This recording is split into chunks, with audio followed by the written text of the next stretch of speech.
Il est 8 h du matin au village de Barro Chiquito.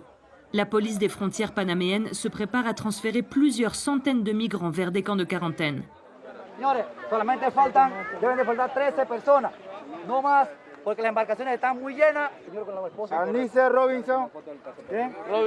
Ils viennent du monde entier. Après une année de pandémie, ils voient s'ouvrir de nouveau cet étroit et difficile passage vers l'Amérique du Nord.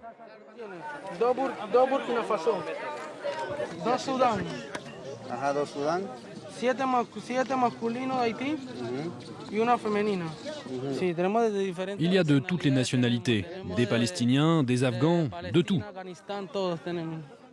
Tous ont marché pendant au moins 5 jours à travers une jungle impénétrable, le Darién.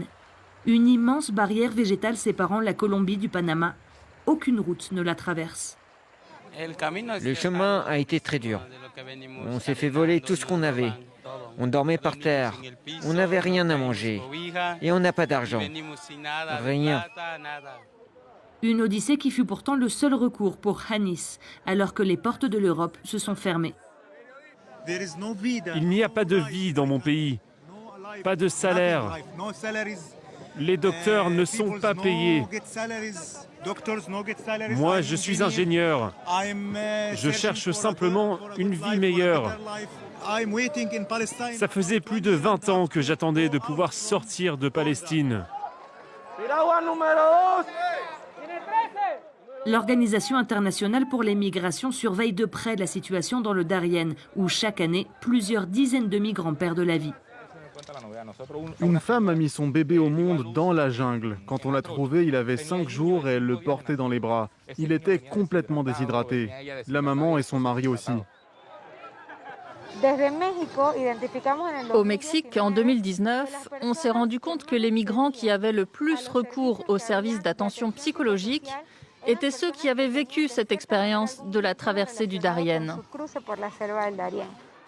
Le flux migratoire a retrouvé la même densité qu'avant la pandémie.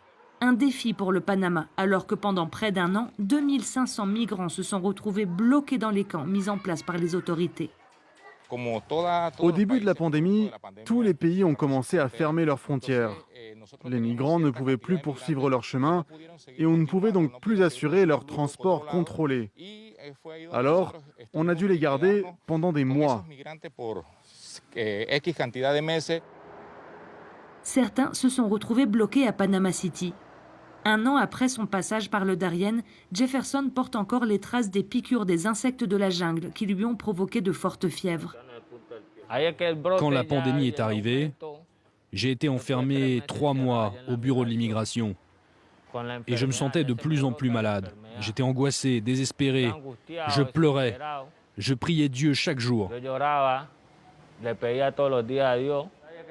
Il essaye d'économiser 300 $ pour rentrer en Colombie.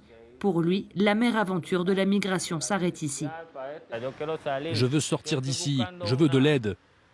Je veux juste rentrer dans mon pays. Ici, je ne peux pas travailler parce que je n'ai pas de papier. Je me sens vraiment pris au piège. Le personnel de ce refuge catholique s'est retrouvé face à un poignant dilemme, celui d'aider des centaines de migrants bloqués dans le pays, tout en devant réduire leur capacité d'accueil pour raisons sanitaires. En tant que refuge, on a senti le poids de toutes ces restrictions qui nous empêchaient d'accueillir plus de monde. Le Panama n'est qu'un pays de transit pour eux. Mais ils ne peuvent pas reprendre la route en ce moment, car le Costa Rica n'a pas encore rouvert ses frontières. Après un long périple en pirogue et en bus, les migrants sortis du Darién arrivent au camp où ils devront passer 14 jours de quarantaine. Yo sé que ustedes vienen de una trocha que es muy difícil. Ya estamos a un paso. Lo que necesitamos de ustedes es paciencia. Après avoir failli mourir d'épuisement dans la jungle, Amy est décidée à poursuivre sa route. L'arrivée de Joe Biden à la Maison-Blanche lui a fait naître l'espoir d'une vie aux États-Unis.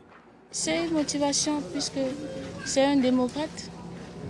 Ouais, selon ce que j'ai vu à la télévision, il a dit qu'il va protéger les migrants. Je ne sais pas si c'est vrai. Le prochain pays sur leur route, le Costa Rica, ne rouvrira ses frontières terrestres qu'en avril. Alors que la pandémie dessert peu à peu son emprise sur le monde, la route des migrants reste bien escarpée et incertaine.